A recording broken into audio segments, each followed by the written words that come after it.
아, 안녕하십니까. 아, 자, 오늘 말씀을 전하게 되었는데요. 감사되고, 제가 오늘 들릴 이 말씀을 준비하면서 우리 어떻게 이제 이 말씀을 준비하게 됐는지를 먼저 설명을 드리자면, 어, 이번 청년 같은 조원들끼리 이렇게 교제를 하다가 같이 받은 말씀들을 묵상한 말씀들을 서로 교제하고 또 느낀 점들을 같이 교제하고 나누었으면 좋겠다라고 이렇게 우리 청년조에서 같이 이제 단톡방에서 매일 이제 받은 말씀들을 올리고 서로 교제하는 그런 시간이 됐는데 그때 저에게 주신 마음이 한번 하나님에 대해서 우리가 믿고 있는 하나님에 대해서 면밀하게 또 난해한 부분들이 정말 많잖아요. 성경에 또 알고 싶은데 정말 그래서 제가 한번 이번 저도 많이 이제 성경을 읽었는데 이번 창세기서부터 요한계시록까지 좀 자세하게 또 알아갔으면 하는 그런 마음이 생겼고 그래서 공부를 하게 되었습니다. 그래서 이 공부한 것을 저는 이제 그 단톡방에 청년조에다가 이제 올리게 되면서 이것들을 또 같이 성도님들과 함께 나누면은 좋은 교제의 시간이 될 것 같다라고 해서 준비를 하게 되었고 그러다가 이제 아버지 회사에 갔더니 한자에 담긴 창세기의 발견이라고 책이 딱 놓여져 있는 거예요. 그래서 한자를 통해서도 뭔가 배울 수 있나 해서 이제 때마치 창세기를 배우고 있었고 보고 있었고 공부하고 있었기 때문에 보게 되니까 시간 가는 줄 모르고 또 계속 그 책에 빠져 있는 저를 보게 됩니다. 그러면서 이 한자와 관련된 또 그리고 물론 이제 우리 교회에서 윤종서 형제님께서 창세기를 강의하고 계시는데 또 그 외에 이제 인터넷상에서는 어떻게 이렇게 하나 하다가 교파에서 전하는 이 말씀들과 우리 GNTV에서 이제 성도님들, 형제님들께서 하시는 말씀이 확연히 다르다는 것을 좀 많이 느끼게 되는 시간이었습니다. 그래서 제가 이제 주로 이제 저희 다른 지역에서 주님을 섬기고 계신 형제님들과 또 어떻게 해서 이 창세기를 보시면서 이렇게 말씀을 전하시나라고 궁금이 들기도 했고 또 그래서 이제 그분들의 말씀들을 또 보면서 제가 또 새롭게 알게 되고 그런 것들을 같이 성도님들과 나누었으면 좋겠습니다.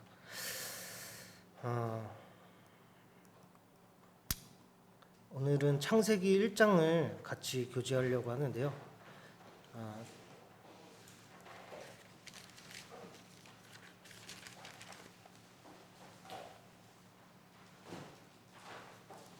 이 책은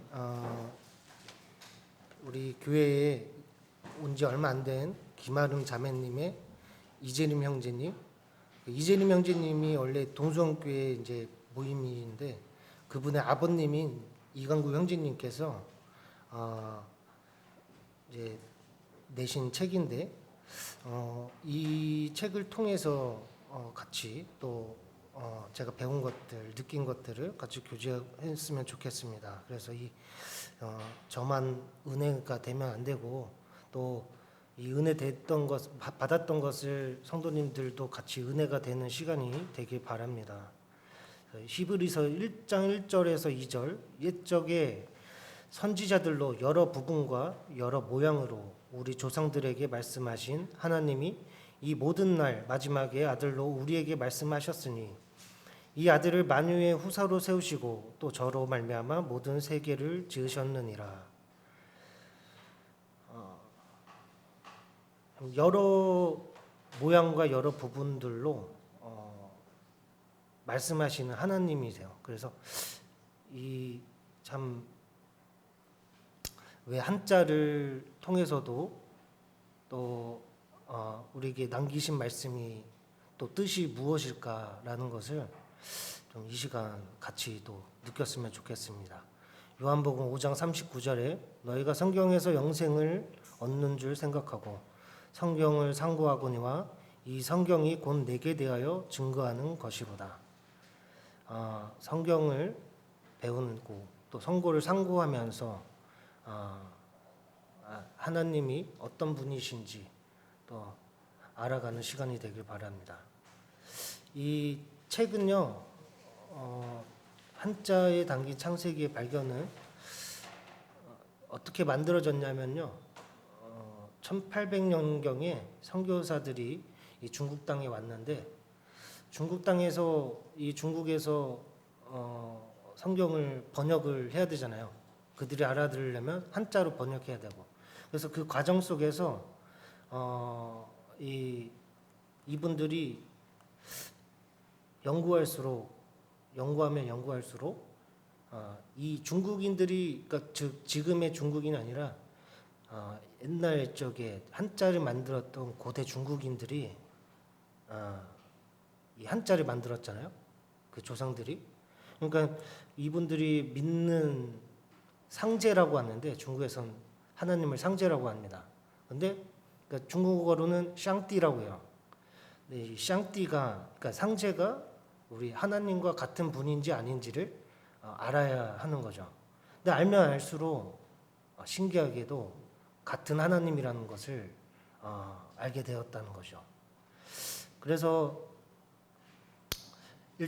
창세기 1장 26절을 보시면요, 하나님이 가라사대 우리의 형상을 따라 우리의 모양대로 우리가 사람을 만들고 그로 바다의 고기와 공중의 새와 육축과 온 땅과 땅에 기는 모든 것을 다스리게 하자 하시고, 중국 성경 여기에서는 지금 곤충이 안 나오지만 곤충도 포함되어 있습니다. 그래서 모든 것을 다스리게 하라고 명령하신 하나님을 보게 되는데, 여기서 제가 중요하게 봤던 것은요, 우리라는 표현이에요. 하나님께서 뭐뭐뭐 명령하시다 이게 아니라 우리라는 표현을 사용하십니다. 근데 이와 같이 우리라는 표현이 여기뿐만 아니라 다른 이제 부분에서도 계속해서 나오고 있는 것을 볼 수 있어요. 근데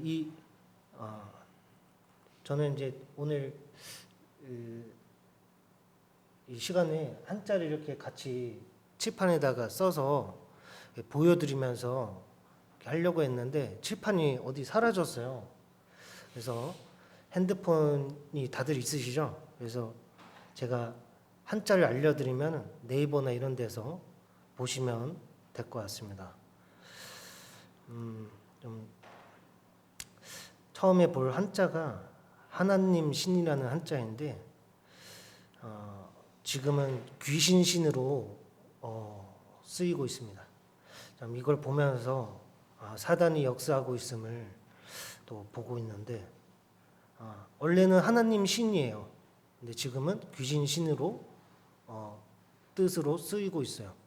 근데 이 하나님 신의 이 한자들을 보면요, 원래 처음에 이 한자들이 이제 형상으로 된, 그림으로 된 문자였는데, 이 문자들로만으로는 여러 가지 이제 다른 뜻을 만들기에 좀 힘들다라는 것을 이 고대 중국인들은 느꼈던 것 같아요. 그래서 이 여러 형상 문자들 하나 붙여서 그것을 합치니까 표의 문자가 되었고, 그것이 오늘날의 이 한자가, 그러니까 중국어가 되도록 되는 것입니다. 그래서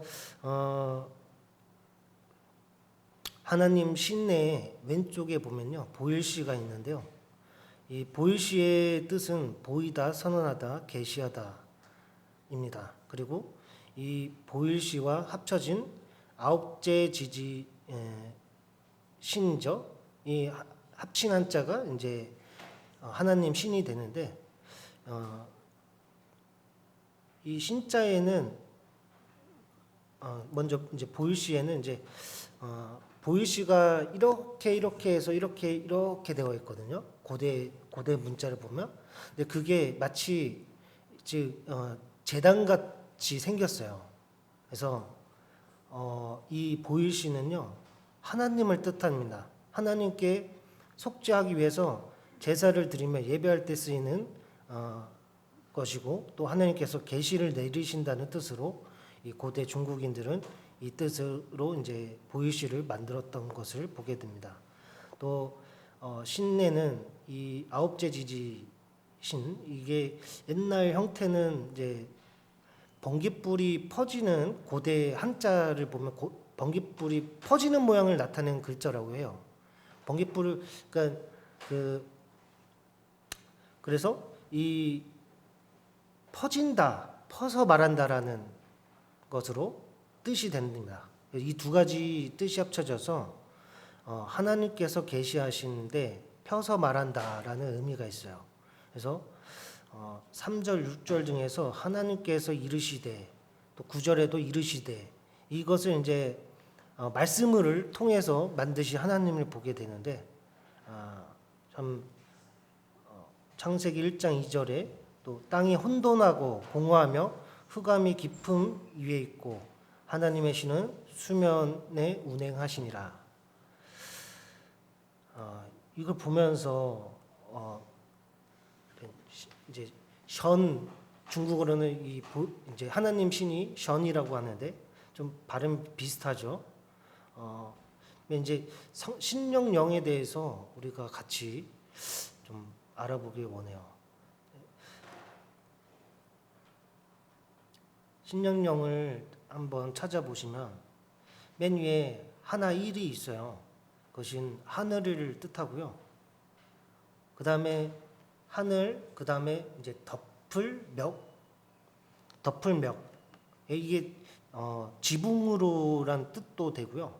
네. 그 다음에 물이 이렇게 생깁니다. 물 숫자예요. 네. 그게 그래서 비우가 됩니다. 비우와 그 다음에 가운데에 입구가 세 개가 등장을 합니다. 입구 아시죠? 네모. 이 입구는요 다른 뜻으로 해석하면 사람이라는 뜻이에요. 그러니까 세 분을 뜻하는 거예요. 세 분. 하나님이 세 분이시다. 그리고 무당무자가 밑에 있죠. 근데 이 무당무는 사람과 장인공 또 사람인 이게 합친 것이 무당무가 됩니다. 이것도 사탄이 역사한 것을 보게 되는데 참 그러니까 먼저 이제 비우가 왜 여기에 써 있는지 좀 궁금하죠. 한자에 신령령 한자에 왜 비우가 있는지가 궁금이 생기는데 창세기 1장 6절에서 8절을 보면요. 하나님이 가라사대 물 가운데 궁창이 있어 물과 물로 나뉘게 하리라 하시고 하나님이 궁창을 만드사 궁창 아래의 물과 궁창 위의 물로 나뉘게 하심에 그대로 되니라. 하나님이 궁창을 하늘이라 칭하시니라. 저녁이 되며 아침이 되니 이는 둘째 날이니라. 이 둘째 날에 하나님께서 하늘을 만드셨는데 이 궁창이 있었는데 이 궁창을 하늘이라고 칭하신 거예요. 그래서 그러니까 쉽게 말하자면 하늘이 있고 물과 물로 나뉘게 되었어요. 그래서 하나님께서 하늘을 만드셨는데 하늘 아래의 물과 하늘 위의 물로 나뉘게 된 거죠. 그러니까 이 땅 가운데에도 물이 있었고요. 이 하늘 위에도 물이 있었던 것을 보게 됩니다. 오늘 지금 이 지구에는 물이 없고 오존층이 있죠. 또 그것을 벗어나면 이제 우주가 있고요. 또 태양이 있고 달과 있고 뭐 그러지만 원래 지구의 모양은 하늘 위에도 물이 있었던 것을 이 말씀을 통해서 알 수 있습니다. 그래서 이 비를 내리신 세 분의 하나님, 그리고 어떤 그냥 기술자처럼 한 게 아니라요, 완벽하고 흠이 없으신 그런 하나님, 장인과 같이, 그러니까 마스터죠, 영어로 하면. 그러니까 이 지구와 온 우주와 만물을 지으신 주제이신데, 그 만드실 때에 이 세 분께서 함께 하셨고 것을 보게 됩니다. 그 만드심은 말씀으로 이루어진 것을. 그래서 신약 영자가 를 보게 되었고요. 근데 이 중국인들이 언제 이 한자를 만들었겠습니까? 바벨탑 사건 이후로 만들어졌겠죠. 대홍수로 인해서 이 40일간 비를 내리신 것을 우리는 기억해 볼 수 있습니다.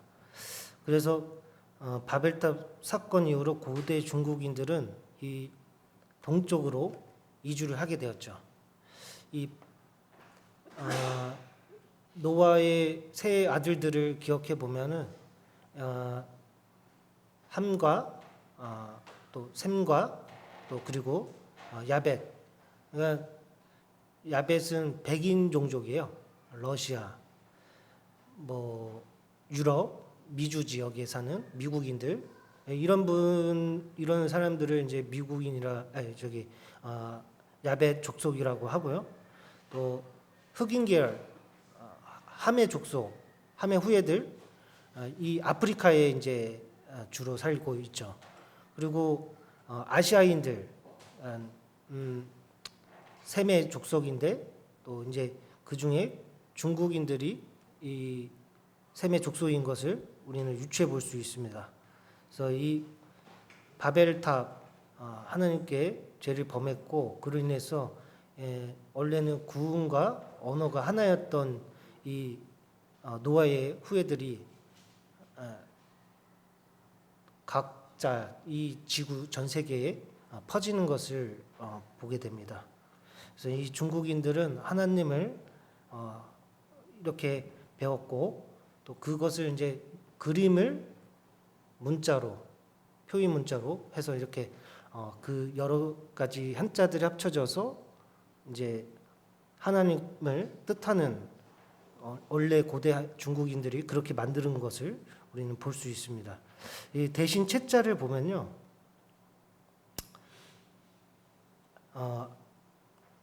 아버지 부가 두 분이 이렇게 나와요. 그리고 그 밑에 이제 그 태양일이라고 하나요? 이걸 저 까먹었는데, 어쨌든 아버지 하나님께서 아들 예수 그리스도의 이름으로 보내신 진리의 영으로서 주 예수님을 믿음으로 하나님의 자녀가 된 자들을 보호하시고 도와주시는 보혜사이십니다. 그러니까 하나님 아버지와 예수 그리스도의 이 진리의 영, 그러니까 대신할 채자가 되는데, 이것을 말씀에도 요한복음 14장 16절과 17절에 내가 아버지께 구하겠으니 그가 또 다른 보혜사를 너희에게 주사 영원토록 너희와 함께 있게 하시리니 저는 진리의 영이라. 요한복음 14장 26절에도 보혜사 곧 아버지께서 내 이름으로 보내실 성령 그가 너희에게 모든 것을 가르치시고 내가 너희에게 말한 모든 것을 생각나게 하시리라. 그러니까 성령님은 아버지 하나님과 예수 그리스도의 대변자이신 것을 보게 됩니다. 그래서 이 대신 채자가 이렇게 만들어지게 되고, 이 삼위일체 하나님을 우리는 기억해 볼 수 있죠. 그러니까 성령님께서도 천지를 창조하시는데 함께 하셨다는 것을 우리는 한자를 통해서도 알 수 있습니다. 그래서 다음 한자는 이 날생자예요. 날생자는 뭐 서치를 안 하셔도 다 아시는 한자죠. 생명할 때 생.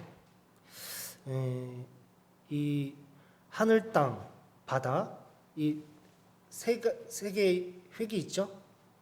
이게 이제 하늘과 땅과 바다라는 의미예요.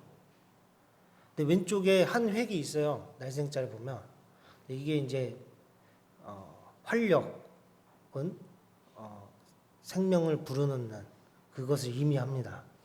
그래서 이 한자가 합쳐져서 날생자가 되었고 이것은 이제 하늘과 땅과 바다에 생명을 불어넣으신 하나님을 뜻하는 것이죠. 그래서 창세기 2장 7절을 보시면요, 여호와 하나님이 흙으로 사람을 지으시고 생기를 그 코에 불어 넣으시니 사람이 생명이 된지라. 그러니까 우리는 이 흙이라는 단어는 또 무슨 뜻이 있냐면 아담이란 뜻입니다. 아담의 이름이 곧 흙이에요. 아담에게 하나님께서 흙으로 이렇게 흙인데 이제 하나님 형상대로 지으시고 그 다음에 거기다가 생명을 불어넣으시니까 사람이 된 거죠. 그래서 그것이 아담이 된 거죠. 그래서 흙은 아담을 뜻합니다. 그래서 또 이제 지을 조자를 보면요, 역시 흙에다가 입으로 생기를 합쳐서 말하다 고와 걷다 차기 합쳐서 지을 조가 됩니다. 그러니까 아담을 지으실 때 흙으로 사람의 형체를 만들어서 그 코에 입으로 생기를 불어 넣으시자 사람이 되었다는 것을 여기서도 볼 수가 있는 거죠. 그래서 말도 하고 걷기도 하는 것이 되어서 지을 조가 되는데 이것도 역시 하나님께서 아담을 지었을 때에 창조하셨을 때에 이것을 뜻하는 한자가 되는 것이죠.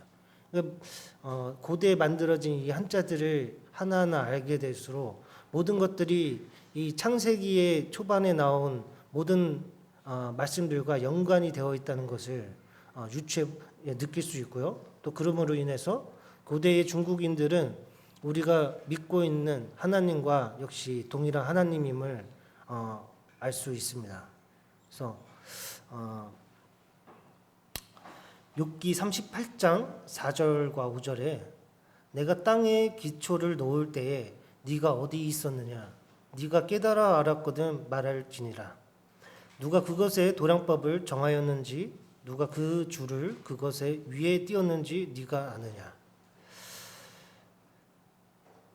이 말씀을 보면요, 우리는 하나님의 형상대로 지음을 받은 피조물로서 하나님의 디자인하신 것이기에 우리는 하나님과 같이 창조를 창조할 수가 없고, 물론 인간들이 창조한 것들이 있지만 그것들은 하나님 보시기에 아무것도 아닌 거죠.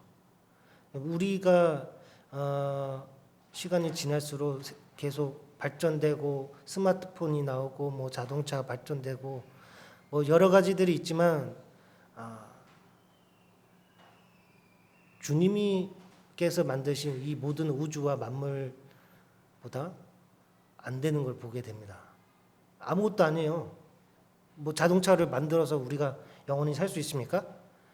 비행기를 만들었으니까 하늘을 날 수 있지만 딱 그 목적 안에서 벗어나질 않잖아요. 또 우주선을 만들어서 우주를 이제 탐험할 수도 있게 된 지금 현재이지만 그 우주선은 한계가 있어요. 갈 수 있는 곳이 한계가 정해져 있는 걸 볼 수 있어요. 그렇죠? 근데 하나님께서 만드신 것들을 생각을 해보면요, 이 태양과 지구가 한 채의 오차도 없이 같은 속도와 모든 것들이 다 정해져 있어요. 거기서 조금만 늦거나 빠르거나 하면요, 우리 인간들은 어떻게 될지 몰라요. 또 조금만 가까워지거나 멀어지면은 인간들은 살 수가 없어요. 그래서 지금 우리 한반도, 즉 대한민국은 운이 좋게도 사계절을 이렇게 다 경험할 수 있죠. 봄, 여름, 가을, 겨울. 근데 이 봄, 여름, 가을, 겨울도 생각을 해보면 하나님께서 주신 은혜임을 느끼게 될 수 있죠. 근데 그러니까 하나님께서 디자인하시고 모든 것들을 디자인하시고 이렇게 하신 것을 볼 때에 정말 모든 것을 하시는 전능하신 하나님을 이 시간 기억해 보게 됩니다. 저도 이제 한 7, 8년 정도 인쇄 기술자로서 이 스티커를 이제 제품을 찍고 막 그러는데 그 공정들이 다양합니다. 그래서 그 모든 공정들이 하나도 실수함이 없이 되어야 제품이 되고 그 제품을 이제 고객들에게 납품하고. 근데 참 어떤 거는 쉬운 제품도 있고 어떤 거는 어려운 제품도 있어요. 근데 그걸 볼 때마다 신기할 때도 있는데, 근데 주님께서 만드신 이 우주 만물들이 보면은 이것에 비하면 아무 것도 아니라는 거죠. 초라하기 그지없는. 근데 그런 하나님을 우리는 아버지라 부를 수 있고 그분의 자녀로서 있는 것에 감사함을 느끼게 되죠. 그러니까 우리의 상식으로는 절대 이 지구를 똑같이 또 태양과 아니면 더 그것보다 훌륭한 어떤 다른 지구 혹은 태양을 만들 수가 있다? 없다? 없죠. 왜냐? 하나님만이 아시는 이 하나님께서 만드셨으니까 하나님만 아시는 거예요.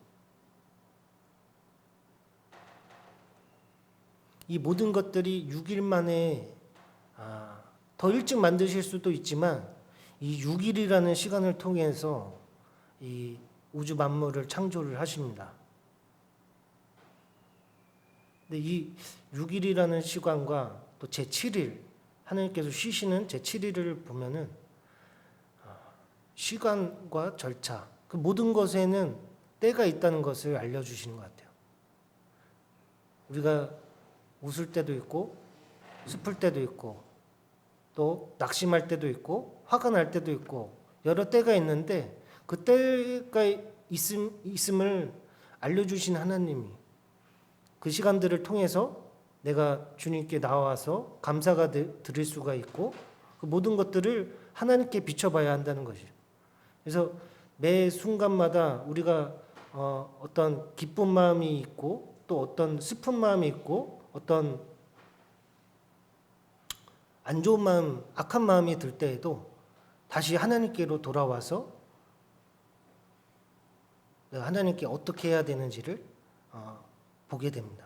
그러니까 이 6일이라는 시간은 모든 것은 때가 있다라는 것을 말씀해 주신 것 같습니다. 먼저 선을 다들 아시죠?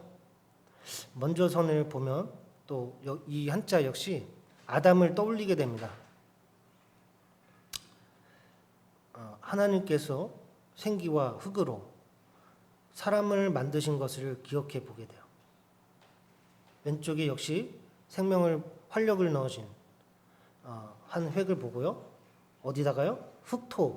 흙에다가 그 밑에 사람인과 같이 보이는 것인데 이것도 역시 사람입니다. 그래서 중국어는 얼이죠. 이제 여기서는 사람인이요. 네, 이제 그러니까 아담을 떠올리게 되는 하나님께서 생기와 흙으로 사람을 만드신 것을 기억해 보게 되는 한자이기도 합니다. 창세기 1장 26절에 30절을 보시면 인간에게 하나님께서 모든 생물을 주셨고 관리자로 명하신 것을 보게 돼요. 26절에서 30절을 같이 읽어보도록 하겠습니다. 하나님이 이르시되 우리의 형상을 따라 우리의 모양대로 우리가 사람을 만들고 그들로 바다의 물고기와 하늘의 새와 가축과 온 땅과 땅에 기는 모든 것을 다스리게 하자 하시고 하나님의 자기 형상 곧 하나님의 형상대로 사람을 창조하시되 남자와 여자를 창조하시고 하나님이 그들에게 복을 주시며 하나님이 그들에게 이르시되 생육하고 번성하여 땅에 충만하라. 땅을 정복하라. 바다의 물고기와 하늘의 새와 땅에 움직이는 모든 생물을 다스리라 하시니라. 하나님이 이르시되 내가 온 지면에 씨 맺는 모든 채소와 씨 가진 열매 맺는 모든 나무를 너희에게 주노니 너의 먹을 거리가 되리라. 또 땅의 모든 짐승과 하늘의 모든 새와 생명이 있어 땅에 기는 모든 것에게는 내가 모든 푸른 풀을 먹을 거리로 주노라 하시니 그대로 되니라. 여기서 보시면 아시다시피 정복하고 온 땅에 충만하라고 명령하신 하나님을 보게 됩니다. 그래서 제가 들어오기 전에 인간인 아담은 이 불화 아시죠? 화재 났을 때 화. 이거를 보면은 사람이 좌우로 영광스러운 광채가 나는 것을 볼 수 있어요. 그만큼 인간은 이때 제가 들어오기 전에 다른 피조물들과 달리 독특한 피조물인 것을 우리가 볼 수 있습니다. 왜냐하면 광채가 났기 때문이죠. 이 마태복음 17장과 마가복음 9장이 있는데요. 여기에 거룩한 성산에 올라가신 예수님을 보게 돼요.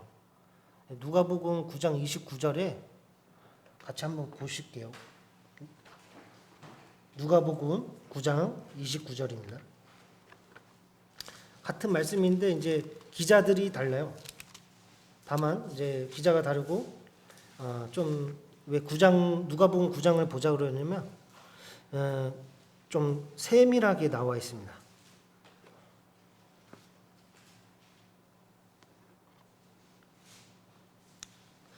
28절부터 읽을게요. 이 말씀을 하신 후 8일쯤 되어 예수께서 베드로와 요한과 야고보를 데리고 기도하시러 산에 올라가사, 그러니까 베드로와 요한과 야고보를 데리고 예수님께서 이 산에 같이 올라가셨어요. 그래서 기도하실 때 용모가 변화되고 그 옷이 휘어져 광채가 나더라. 그러니까 저번 시간을 통해서 이성명제님이 이제 그 말씀하신 이 육신으로 오신 예수님께서 어떤 삶을 사셨고 또 그로 인해서 아마 보잘것없고 내세울 게 없는 그냥 옷 한 벌 있는 갖고 이제 사신 이제 아들 예수 그리스도를 우리가 기억을 해볼 수 있죠. 근데 그런 분께서 그냥 우리와 같은 그냥 일반인인 줄 알았는데 알고 보니 같이 산에 올라가서 봤더니 그 빛이 나는 예수님 또 용모가 전부 다 변해져요. 그러니까 그것을 우리는 기억해 보면서 떠올리게 되면요, 이 죄가 들어오기 전 아담은 즉 아담과 하와죠. 아담과 하와는 광채가 나는 것을 우리는 이 말씀을 통해서 볼 수 있습니다. 그러니까 이 한자는 죄가 들어오기 전 인간을 뜻하는 거죠. 인간의 모습을 뜻하는 거죠. 그러니까 그만큼 다른 피조물들과 달리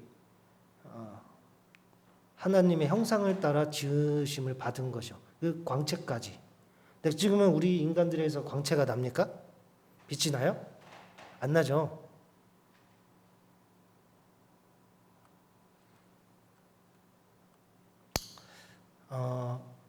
그렇게 이제 이 불화자를 보면서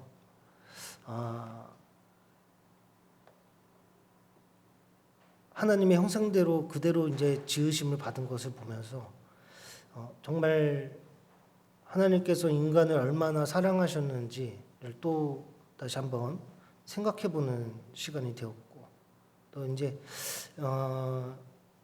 창세기 1장을 한자를 통해서 고대 중국인들이 어떻게 한자를 만들었고 또 그들이 하나님을 어떻게 여겼고 섬겼는지를 볼 수가 있었어요. 그래서 창세기를 통해 우리 그리스도인들에게 주는 목적과 의미들을 계속해서 또 저에게 다음 뭐 말씀을 하는 시간이 있으면은 또 이어가서 가길 바라고요. 오늘 이번 그 창세기를 보면서 원래는 그냥 좀 뭔가 신화 속에 나오고 전설적인 부분들 이렇게 생각하기 때문에 또 난해한 부분들이 좀 많이 있어요. 그래서 뭐 특히 이제 계보들이 나오죠. 아담의 계보, 뭐 또 셈의 계보, 뭐 이렇게 막 있는데 그런 부분들까지도 이번에 제가 알게 되면서 좀 다른 시각으로 한번 공부를 해보자, 또 느껴보자라고 생각을 하면서 이제 그것들을 이제 다음 시간을 통해서 같이 좀 나누었으면 좋겠습니다. 감사합니다.